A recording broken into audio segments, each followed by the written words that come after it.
Gisugdan na kagahapong adlaw Marso 12 sa Davao Oriental Provincial Government ang Uplan Luwas Dakop handog titulo og negosyong pangkabuhayan program sa Tibanban Gymnasium sa munisipyo sa Governor Generoso. Gipasiugdahan sa provincial government ang aktibidad pinaagi sa opisina sa National Task Force to End Local Communist Armed Conflict kun LCAC. Usa kini sa komprehensibo ug community-based program nga misuporta sa tinguha ni Governor Nino Sotero Jr. sa pagpaduol sa mga serbisyo ngadto sa katawhan sa matag lungsod sa tibok Davao Oriental.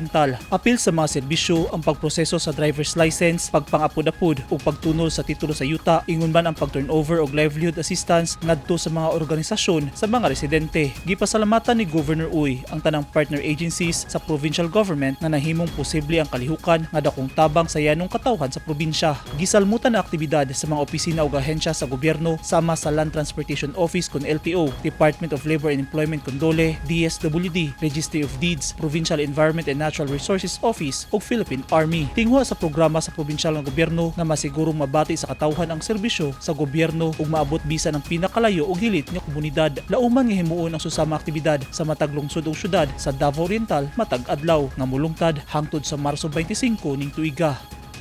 Eugene Hinutan, Newsline Philippines. Stay safe.